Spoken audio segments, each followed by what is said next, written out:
Chào mừng các bạn đã quay trở lại với Ed Channel.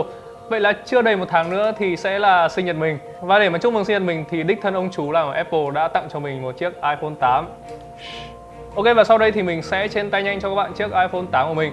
Khá là đáng tiếc tại vì là nãy mình đã chơi game với cả nghe nhạc nhiều quá nên là nó đã hết pin rồi.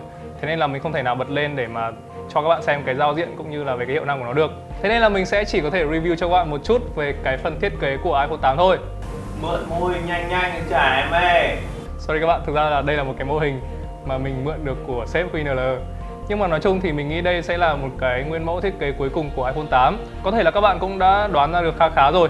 Tại vì là chiếc iPhone 8 đã có rất là nhiều các cái hình ảnh render cũng như là hình ảnh leak. Các nhà sản xuất ốp cũng như là dán skin thì có thể dựa vào cái nguyên mẫu thiết kế này để cho ra những cái sản phẩm dành cho iPhone 8. Ok, và sau đây thì mình sẽ trên tay nhanh cho các bạn chiếc iPhone 8 của mình. Mặt trước thì nó sẽ là một màn hình với kích thước là 5,8 inch OLED. Trên thế hệ mới này thì tiếp tục là một sự thay đổi lớn của Apple. Có thể là các bạn đã quen với cái nút Home trên các thiết bị iPhone rồi. Tuy nhiên thì đối với cả iPhone 8 thì Apple đã loại bỏ nút Home nhằm tối ưu hóa màn hình hiển thị. Và một điều khá là đáng tiếc là iPhone 8 sẽ không thể tích hợp cảm biến vân tay vào bên trong màn hình. Thế nên rất có thể là Apple sẽ tích hợp cảm biến vân tay vào nút nguồn ở phía bên cạnh phải. Hoặc là nếu như mà các bạn không thích cảm biến vân tay ở nút nguồn thì iPhone 8 sẽ được trang bị hệ thống bảo mật sinh trắc học sử dụng camera và hồng ngoại để nhận diện khuôn mặt.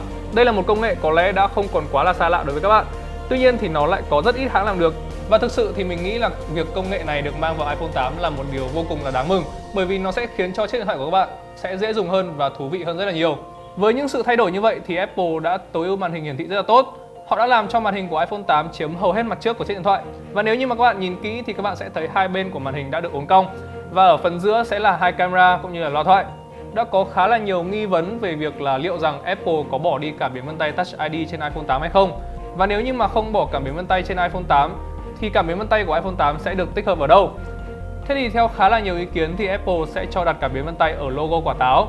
Tuy nhiên thì với chiếc điện thoại mà mình đang có ở đây thì các bạn có thể thấy là bên cạnh phải sẽ là một nút nguồn với độ dài nó rất là dị. Nó phải dài gần bằng với đốt ngón tay cái của mình. Thế nên là mình thiên về cái việc là Apple sẽ đặt cảm biến vân tay ở nút nguồn hơn. Phần viền của iPhone 8 sẽ được mạ bóng giống với cả chiếc iPhone 7Z Black. Cạnh dưới sẽ là loa ngoài, mic thoại cũng như là cổng Lightning. Và tất nhiên là nó sẽ không có jack cắm tai nghe 3,5mm. Mặt lưng của iPhone 8 sẽ được làm bằng kính thay vì kim loại như các thế hệ iPhone gần đây. Và điểm nổi bật nhất ở mặt lưng chính là cụm camera kép nằm dọc. Trong đó đèn flash được đặt giữa hai camera. Đây là một thiết kế theo mình nó khá là độc đáo. Mặc dù rất là nhiều người phê phán nó nhìn hơi vô duyên, bản thân mình cũng đã từng nghĩ như vậy. Tuy nhiên thì khi mà mình cầm trên tay thì thực sự nó nhìn rất là bình thường và không hề là khó chịu như là mình từng nghĩ. Và điểm trừ duy nhất có lẽ là nó hơi lồi. Và nếu như mà các bạn nào mà muốn cụm camera không xước sát thì khi mà mua iPhone 8 thì mình nghĩ các bạn nên mua thêm một cái ốp lưng để bảo vệ. Về cảm giác cầm nắm thì mình thấy nó khá là vừa tay. Máy giống với cả iPhone 7Z Black, tuy nhiên thì kích thước lại nhỏ hơn, thế nên cầm nắm rất là thoải mái.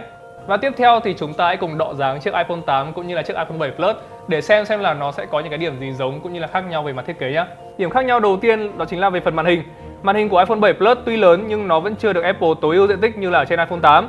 Ở thế hệ mới này thì Apple đã tối ưu hóa màn hình, làm cho màn hình của iPhone 8 đẹp hơn và tối giản hơn rất là nhiều. Tuy nhiên thì có một câu hỏi là với cách bố trí màn hình như thế này thì liệu rằng nó có ảnh hưởng gì đến trải nghiệm khi xem video không? Cụ thể là phần màn hình bị làm cong thì nó sẽ thể hiện hình ảnh như thế nào? Thế thì mình nghĩ là phần màn hình đó sẽ không hiển thị hình ảnh mà Apple họ sẽ điều chỉnh hình ảnh sao cho phù hợp với lại chính giữa màn hình. Thế thì mình đã có tham khảo một cái video của blogger trên mạng mở hộp chiếc Essential Phone, chiếc điện thoại mà cũng có thiết kế màn hình khá là giống với cả iPhone 8. Thì sau đây mình sẽ cho các bạn xem để tham khảo nhé. Đó, về cơ bản thì mình nghĩ là nó sẽ như vậy. Và chúng ta sẽ đến với điểm khác nhau thứ hai. Điểm khác nhau tiếp theo thì có lẽ là các bạn cũng đã dễ dàng nhận ra, đó chính là về phần cụm camera. Ở trên iPhone 7 Plus sẽ là cụm camera nằm ngang, còn trên iPhone 8 thì cụm camera sẽ được bố trí theo hàng dọc. Có thể là sẽ có nhiều ý kiến, tuy nhiên thì như mình vừa nói đấy, mình thấy việc phân bố camera theo hướng dọc này nó khá là hay và mình cũng không hề là bị khó chịu. Và điểm duy nhất khiến cho mình không vừa ý cũng như là cái điểm giống nhau của cả hai cụm camera này đều là hơi lồi lên. Và cái điểm khác nhau cuối cùng chính là về dải anten. Các dải anten bằng nhựa ở mặt lưng trên iPhone 7 Plus thì cũng đã biến mất. Có thể là Apple đã nhận ra cái sự vô duyên của các dải anten trên thiết bị iPhone đời trước.